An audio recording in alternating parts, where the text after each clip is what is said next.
Welcome back to the Terminal Exchange, the official podcast of Nussbaum Transportation, where we explore key issues and compelling stories in the trucking industry. I'm your host, Dayton Rumbold, and you're listening to episode 121, The Man from Texas, telling stories with Oscar Flores.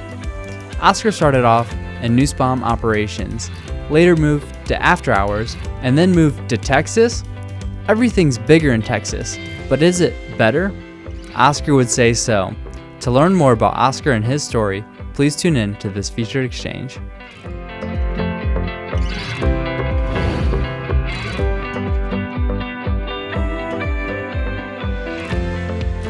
Welcome back to the Terminal Exchange. I got the man from Texas himself, Oscar Flores.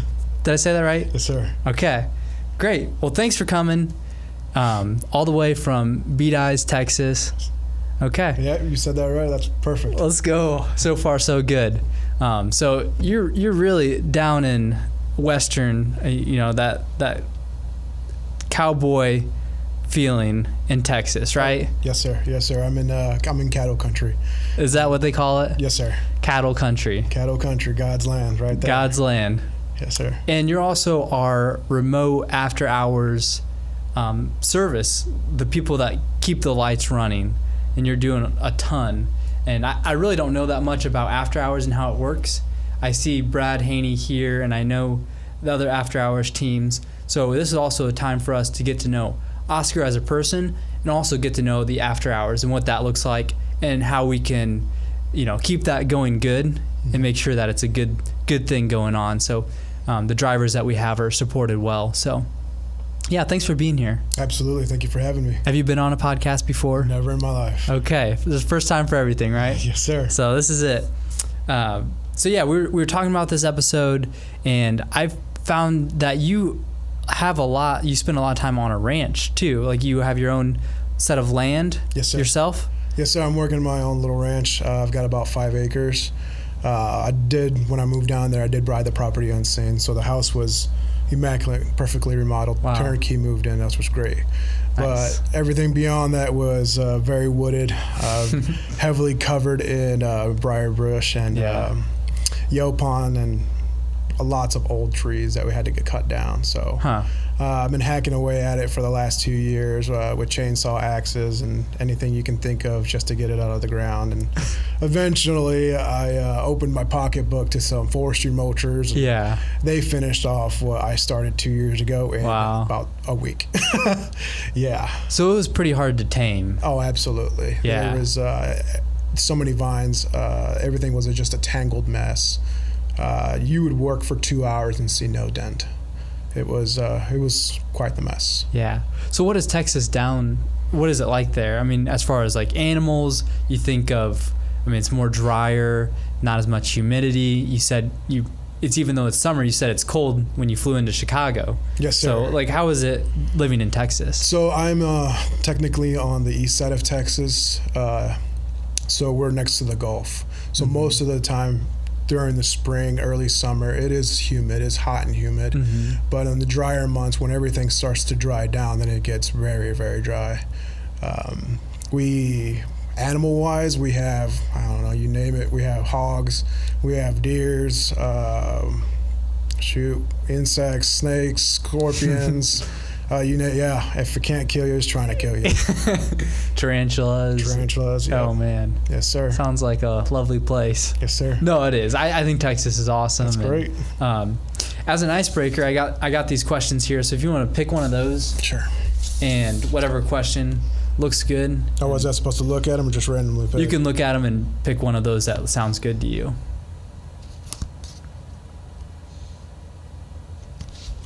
We'll do this one. Okay. All right. If you could talk to one species of animal, what would it be? One species would be dog. A dog? I'd love to hear what my dog has to say about me. That's cool. What do you think your dog would say? He'd be my best friend, is what he'd say. Hey, man, what's up? Exactly. That's cool. Yeah. Yeah. It'll be a hidden talent for sure. Mm-hmm. It's like your dog always knows what's going on.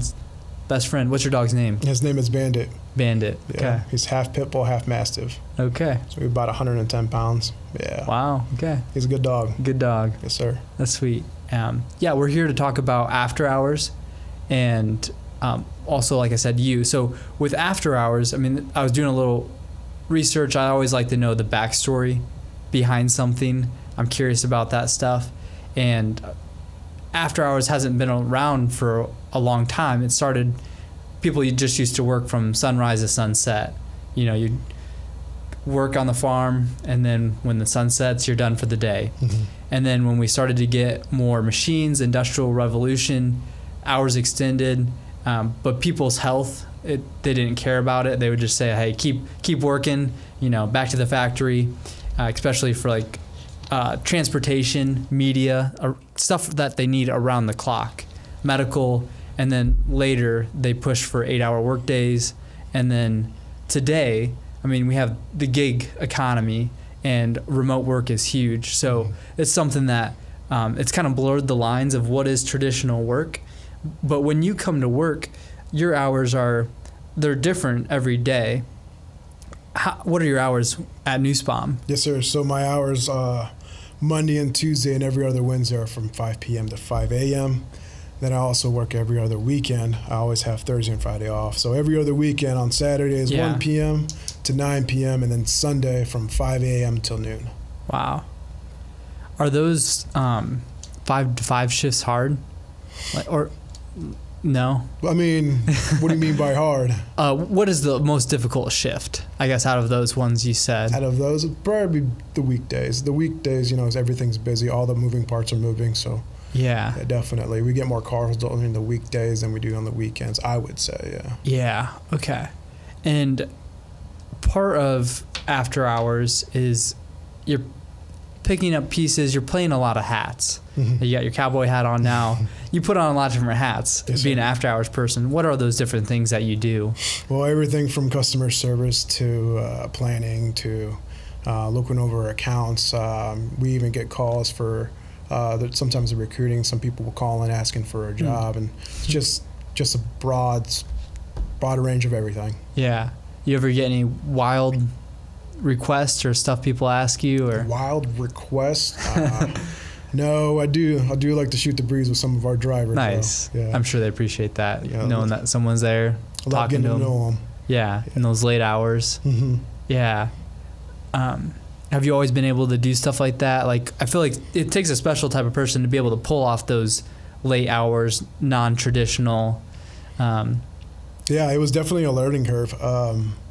I had a lot of help from my family, you know, with taking care of my daughter. Mm-hmm. But I eventually, you know, after you do it for so long, it becomes habit, and your body just adjusts. Yeah. Makes sense. How big is the after hours team? I do believe there are 7 of us total, 7 or 8. Okay. So, and that, I feel like it's grown a little bit. Billy Joe recently joined the after hours team, and so 7 people. I feel like it's a good crew. Yep. You guys get along? Absolutely. We're a great team. I love the team. How do you feel like after hours being connected to Nussbaum? Like, do you feel like connected? Are there any ways we can improve that? Oh, absolutely. We stay connected all the time. Yeah. Especially through IM or even our personal phones. We'll text each other. Okay. Well, whenever I'm in town, you know, because I live out in Texas. But yeah, we'll grab lunch together or dinner or whatnot, and we'll stay connected that way. Okay. So hit Oscar up, message him. Maybe not too much, but no. That's cool. So you came to Nussbaum. You worked here in person before, you know, moved to Texas. So where did you grow up at? I grew up in Fairbury, Illinois. Okay, so not too far from here. No, sir. Okay, so you lived in Fairbury for a couple years. Oh, I grew up in Fairbury. I was there for 20 years. 20 years. Up until I went to college. Wow. Where'd you go to school at? Heartland Community College. Okay, cool. So you went to Heartland. And is that when you went to Nussbaum next, or how'd you get to Nussbaum? I didn't start Nussbaum until I think I was about 25 or 26. So before Nussbaum, I was in Manitou Transit, and that was about 6 months worth. And then before that, I was at a seed company for several years. Okay. So yeah. Okay, so working at a seed company before this, and you said the other place was Manitou Transit. They hauled fuel. Oh, okay. So still transportation. Yes, sir. Okay. And did you see yourself in transportation, working in that area, as when you thought about career, this is something I enjoy? How'd that work out? Well, I'll be honest with you. The company that I was working at, the seed company, they actually shut down, so I was in need of another job. Sure, and, right. Yeah, and I was just trying to get whatever I could get my hands on. Manitou Transit ended up hiring me, and I was there for about 6 months to 7 months until I was introduced to Nussbaum. Okay, gotcha. And so, you were looking in similar industry probably. You're like, you had that experience, like, okay. And it's also not far from Fairbury. Right. You maybe knew Emilio Scott. No, sir. You didn't know Emilio? Okay. No, I do believe we might have been in the same grade class, right. Maybe a few years here and there, but yeah. Similar. Yeah. Yeah. So, anyway, I feel like Emilio is just one of those guys that, like, he's a Fairbury guy. Mm-hmm. So, during that time, growing up in Fairbury, any childhood stories you think of growing up? What was it like to be Oscar? Like, what makes Oscar Oscar? Like, what makes you you? I'm curious if you have anything to share with that. What makes me me? Yeah. Growing up in Fairbury, well, Fairbury is not that big of a town, so there's not much to do there. Yeah. I don't know. I was a adventurous little kid when I could. I loved playing football. Got into fighting for a little bit. Well, sport fighting, not outside of that. Okay. Recreational fighting, I would So, say. like, what, like jiu-jitsu? Yes, sir. So MMA, mixed martial arts. I did that for about 10 years, and held classes with the local gym in Fairbury, and Wow. So they have a fighting gym there? Yes, sir. I was with them for about 8 years, 6 to 8 years. Okay. And before that, it was a different gym in Pontiac. Did you like that? Oh, I loved it. I absolutely loved it. Yeah. I stepped in the ring 9 times and went 7-2. That's good. Yep. That's awesome. Then I had my daughter and hung up the gloves. Yeah, it's probably a good time. Yeah. You had your fun. Yeah, absolutely. So you still know a good amount of moves? I mean, I still practice jiu-jitsu every now and then when I get the chance to. But yeah. Enough to, I can take care of throw myself. down. Yeah. All I know is I'm not getting in a fight with you. That's good. So you were doing fighting, MMA. What else would that look like? Fighting, MMA. So that involved jiu-jitsu, Muay Thai, wrestling, kickboxing. Mm-hmm. It all entailed into that. I also was doing football in my high school time, and that was pretty much it. Yeah, it's cool. Yeah, I can see that. It's like you probably enjoyed the team aspect of that, and that is a little bit of what made you who you are today. Growing up in a small town, and Bedias, Texas, is also a smaller town too. Yes, sir. It's not like in Austin or Dallas. No, sir. Yeah, so you probably like that feel. Oh, I do, especially because I'm out in the country. Okay. I'm still a few miles outside of town. And yeah.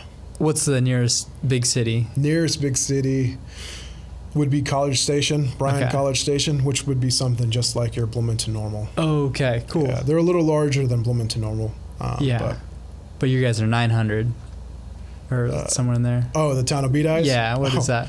They're 400. 400, okay. 400. I overshot a little bit. It's okay. Yeah, I still think it's under 500 people. Yeah. Yeah, it's a pretty small town. Okay. It's just cattle and people, that's all it is. Yeah. Okay, so this next stage, how did you get connected to Nussbaum? How did I get connected to Nussbaum? Yeah. So I was working for Manitou Transit at the time, and there were some things in my life that happened. I lost my fiancé through a car accident, and so it just left me and my daughter. Yeah. And the shift schedule that they had in Manitou Transit was every other month was a new shift. Sure. So first shift 1 month, second shift 1 month, and the third shift the other month. And that wasn't working out for us. I was going to get to see her and whatnot. Right. Yeah, you gotta. So I had to make a change, and actually an individual here named Josh Carr, who used to work at the HR department. Yeah. Yeah, he mentioned Nussbaum for me, and got an interview here, and I guess they liked me. That's awesome. How'd you know Josh? Well, he was the lead HR guy at Manitou Transit at the time. Oh, really? Yes, sir. Okay, that's really cool. Yeah, and I'm sorry. Yeah, about your fiance. And so you said you have a 7-year-old daughter. Yes, sir. Right? Mm-hmm. Okay, that's awesome. Yep, Tinley. Yeah. Tinley. Yeah. That's a sweet name. She's a very sweet girl. Yeah. Yeah. And so starting off in Nussbaum, what position were you in? I was at the time it was called customer service rep, and now it's their customer account coordinator. Yeah. Yes, sir. They called me the tire guy because I had all the tire accounts. You were the tire guy. Yeah. Bridgestone, Michelin. Yes, sir. All of them. Okay. Cooper tires, Goodyear, all of them. Okay. Yeah. Okay, and that was a good fit starting out. Yeah, absolutely. I was trained by one of the best, Vicky. Okay. She comes around here. Yeah, she does. She still yeah. does. Yeah. Yeah, she does. Yeah, Vicky trained me in the Michelin stuff and some of the other tire accounts, and then yeah. Yeah. So starting off as a CSR, customer service rep, Mm-hmm. and then did you move to any other positions? Yes, sir. So I was a customer service rep for about a year and a half until there was an opening for the planning position, and I took that and I did that for about another year and a half. Okay. Yeah, another good group of people. Yeah. Yeah. So you really understand operations too. You're getting that customer side, and then you're also getting that planning side. Yes, sir. Of the background, which is both needed for the after hours. Yeah, I would say a way. so. It's great to have, most definitely, but we have such a supportive team. Yeah. That, if you're fresh and you're just coming abroad, we'd be able to help you out and get you where you need to be. Yeah, help grow your skills. Absolutely. Yeah, that's cool. Is after hours looking to expand? Is that something? I'm not too sure. I know they just got hired on by they hired on Billy Joe. Yeah. Yeah. I'm not too sure if they're moving on with that or where their plan is. It's cool. I was just curious. So you were into planning for about a year and a half, and then is that when you went into? You moved to Texas at that point? Yeah. So after the year and a half, I decided to move down to Texas. I just love being down there. The hospitality, the people are just so nice and friendly. Yeah. The weather was a lot warmer down there. Yeah. I didn't like the cold too much up here. And, I have my sister was down there, so I'd visit her a lot. Oh, really? Yeah. Me and my daughter visit her a lot. And, eventually I just had this itch to move down there, and I prayed about it. And I just told God, I was like, you just lead me in the right way, and I'll just follow your steps. And it all worked out. Yeah, he really does. Yeah, he has it in his hands. Absolutely. Yeah, absolutely. And it's cool to see how that worked out. Mm-hmm. And I hear they have cowboy churches down there. Yes, sir. There's a cowboy church down there, specifically named Cowboy Church. Yeah, not the church you attend. No, sir. Yeah, no, sir. It's good. Yeah. What church do you attend? Christland. Okay. They're a non-denominational church. Very nice church. Okay. Great. Yes, sir. Yeah, that hat is pretty sweet. Thank you. Thank you. I appreciate that. Yeah. Did you get it at a special shop or anything? It was a gift from my father. Okay. Yeah, he got it for me, I think, for my birthday. Okay. Yeah, this is the first hat he got me. He actually got me a second hat, which is a nice felt hat that I had to help pay with. Because once you get in those X's are very expensive. Yeah. Wow. Yeah, I mean, they custom make it and... Yes, sir. They custom make it to fit my head. Yeah. Any of the finishings, too, they add that on. And, yes, sir. I like a good old plain straw hat, and it keeps my head cool. Yeah. Yeah, especially in Texas. Mm-hmm. So thinking, you mentioned that you recently got engaged. Yes, sir. Right? How long ago was that? 3 weeks ago. 3 weeks ago. Yes, sir. Okay. How'd you do it? Well, I had family visiting, and that family wanted to go down to Austin, Texas, and obviously I was going to bring my girlfriend at the time with me, and she really wanted to see this mural called the I Love You So Much mural in Austin. It's literally just a gray wall that's spray painted I love you so much, and she absolutely needed to see it. So I made it a point to go see it. There was a couple of times throughout the trip she's like, I don't want to be a bothersome or anything, so we don't have to go see this mural. And I'm like, no, we're going to go see this mural. Yeah. So we get to this mural, and we're taking a few pictures with me and my daughter and her, and then we take a picture to solo, and as soon as it's just us two, I got down on one knee and proposed to her. Wow. Yeah. That's pretty special. Yes, sir. The I love you mural in the background. Absolutely. Yeah, sweet. So you're planning the wedding. What's that going to look like? We want to keep a small wedding, nothing too crazy, maybe 60 people tops. That's including wedding party as well. She would love just to do a backyard home style wedding. I want a little bit more than that, but anything out of a nice ranch and maybe even at a small church, and I'll be happy with. Yeah. Okay. That's sweet. Thanks for sharing that. Absolutely. So after hours now and today, so you're able to balance being a ranch hand and then also helping out here at Nussbaum. How does that work together? Well, I'm not always a ranch hand. I've visited ranches to help out. Yep. I'm not technically a hired ranch, but I did play the role for a little bit. So it works out great. The schedule that I'm on, there's some time in there where I get a few days off, and I'm able on those few days off to go out and help different ranches and actually learn from them. I worked down a Longhorn ranch out there and for a few days, and then I worked out at a beef ranch. They raised Brangus beef, and they had over 2,500 acres and about 600 head of cattle. Yeah. That's huge. It was a huge operation. It was the most beautiful land I've ever seen. Wow. I don't even know how you herd 600 cattle. How do you do that? Cowboys. That's how you do it. Yes, sir. Yes, sir. That's cool. And you said cowboy churches, they're at like 7 p.m.? Yes, sir. So the cowboy church that I know of down there, they do their services at 7 p.m. because in the mornings, they're rodeoing. Yeah, they're out on rodeo. Yes, sir. Okay. So you can do both, and I like how you said with your hours you enjoy that. Yes, sir. Because it allows you to do some of those things, and also it sounds like you work around your house and on that land. Yes, sir. On the 5 acres, clearing that out. Yeah. Any other hobbies you do? Enjoy your time? I do love woodworking. Anytime I get the chance to do that, I do love to do that. Currently, right now, I'm building a 20 by 20 deck. Oh, wow. Yeah. We're almost done with it. I didn't account for the 10%, so I need to go back to the Home Depot and grab some more wood. Yeah, finish it out. Yes, sir. Or else you walk in and fall through it. Yeah. That's cool. That's a big project, too. It's not like just a simple chair or something, but whole porch. Yep. That's sweet. With your role, how do you see that playing with the other people in departments? Do you talk to the other departments quite a bit? Or, how's that handoff? Because at night, it's just you and some of the other after hours crew. And then how do you hand off the baton the next day? A lot of it is through email. Yeah. We try to keep a good detailed email of what happened of whatever situation. Yeah. Even in through connect notes, try to keep that well written. We do our best to keep everyone informed, even if it has to go wherever. We try to keep everyone involved as much as we can. Yeah. I could imagine that's an area we could probably grow in a little bit too, because there's so many conversations that are maybe just verbal.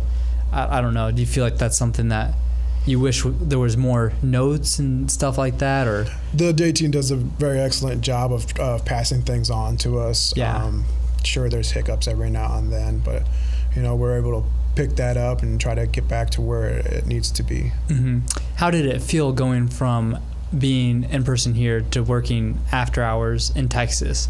Do you feel like you enjoy that transition, or is that something that's like, I kind of liked this part before? How's that compare? Well, I do love working from home, but I do avoid my office when it's not my my day to work. I do miss seeing some of the people around here, and it's great to be back here and see everybody and all the new faces and whatnot. And I honestly would be. I'm happy where I'm at. Good. Yeah. Personally. And you are an exception too, in the way of most office people are not remote. There's some remote work that happens depending on the department. Yes, sir. But you are the exception in that, and so that's something. We're not a remote company. Our drivers are remote. They go out and come back. So that's something that we're learning to do, and you're kind of the forefront of that. Yes, sir. It was great to hear when they started that division, that department. I had to jump all over it. Yeah, that's cool. Yeah, and probably being able to move close to your sister in Texas enabled you to do that. Yes, sir. So, Yep. yeah, sweet. Anything else about Texas that you really enjoy that I didn't hit on? I just love Texas. It's great. I mean, it's where I met my future wife, and Yeah. it's no better other state out there. I mean, especially when you want to talk about politics, and it's a state to be in. Right. Yeah. Yeah. How'd you guys meet, you and your future wife? Well, I'll be honest. We met online. Sweet. Yeah. We met at a dating profile called Hinge. Uh-huh. I knew on the second date that I was going to marry this woman. Wow. Yeah. That's awesome. Born and raised Texan. Yeah. I got to bring her up here, and she's helping take care of my daughter right now. So I showed her the Chicago area on Monday, and we did the Shed Aquarium and got some deep dish pizza, and we were plenty done with Chicago after that. Had enough. Yes, sir. Yeah. Has she been around Midwest before? No, not at all. This was her first time. Okay. Yep. So an experience. Yes, it was. And Fairbury, showing around Fairbury a little bit. Not yet, but that is on the list. Okay, on the list of places to go. Go to Dave's Supermarket. Yes. Yes, absolutely. And try their chicken salad. Yeah. Classic. Mm-hmm. Something at Nussbaum is purpose-driven. And if someone came up to you on the street and said, "Hey, Oscar, what does it mean to have purpose? What does it mean to be purpose-filled?" What does that mean to you? To me, what would you say? I'd say to me, it's to have a meaning in life. I mean, what do you wake up every morning for? And for me, it's going to be my family, my daughter, and my future wife. And it's for them I do this. Yeah. Eventually, if I ever get this ranch off the ground, which I will, I'm going to leave it to them, and she can do whatever she wants with it. Yeah. Yeah, being able to leave a legacy. Yes, sir. Yeah, that's sweet.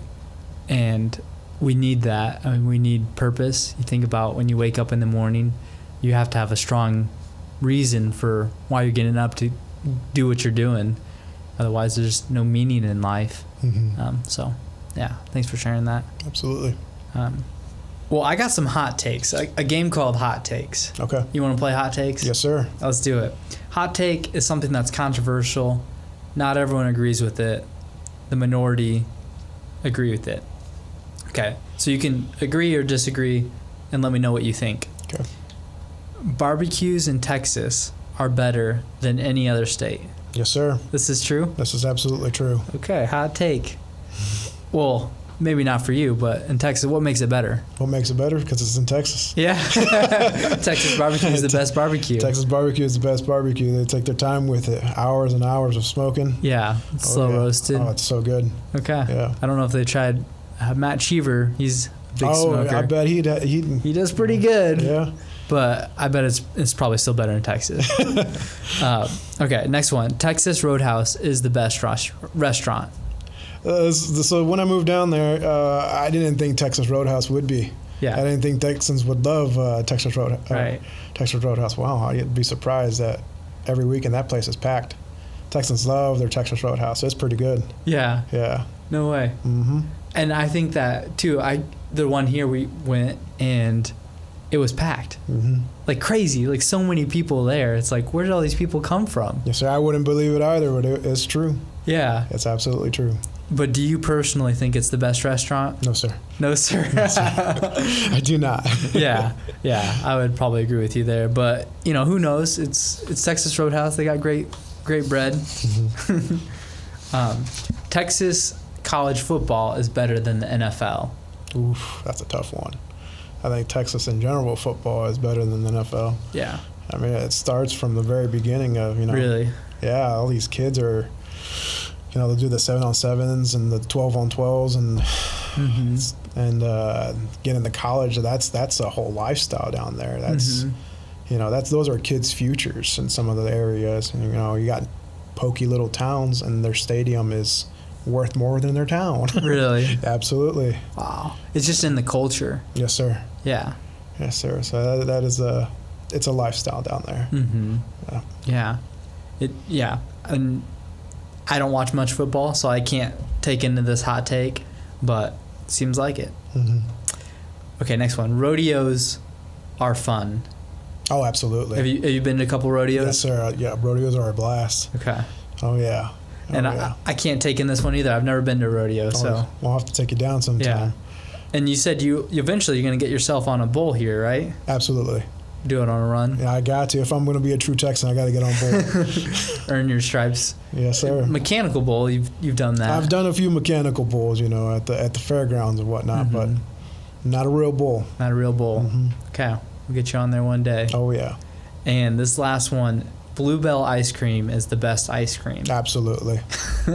I hadn't heard about Bluebell, but is it big in Texas? Absolutely. Is it really? Yes, sir. The only other ice cream that compares to Bluebell is H-E-B ice cream. Okay. What's that one? H-E-B is like your Hy-Vee around here. Yeah. So it's the grocery store around there. It's a Texan thing for sure. Okay. And they have their own ice cream. It's pretty close in comparison to Bluebell, but Bluebell takes top. Bluebell is king. Yes, sir. Okay. My wife introduced me to that, and she's adamant that it's the best ice cream. So I'm still not convinced. Haagen-Dazs, that German ice cream is pretty good, but I'll have to take your word for it. Yeah.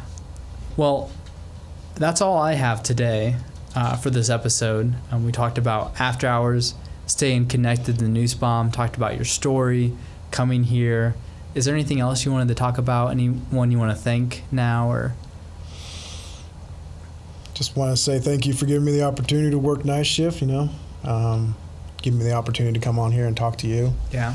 I'm blessed to be able to come back and show face and get to know all the new people that have been hired on with Nussbaum and see some good old friends and continue working here. And when I say you're crucial, I mean that, because there was a lot of feedback that we got in a survey 1.5, 2 years ago that up our after hours, they say we need more after hours support. It's like, and it's a team of 7 people for a rather large company. And so you are crucial to what's going on here, and it does make the company work today. So appreciate that. Yeah, I'm sure the whole team would love to hear that. Yeah. So shout out to all after hours crew. Thank you. They got a good team. So yes sir. I like that. Okay, well, with that, thank you again for being on here, Oscar. And thank you to our listeners. And until next time, stay purpose-driven and own it every moment. Hi, this is Lisa from Recruiting at Nussbaum, and I'd love to answer any questions you have about driving with us. Give us a call at 309-268-1199 or visit nussbaumjobs.com. Talk to you soon. You've been listening to Terminal Exchange, the official podcast of Nussbaum Transportation. If you're enjoying our content, please leave us a review.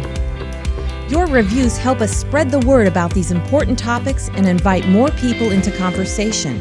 You can rate and review us on your podcast app or visit us online at terminalexchange.org.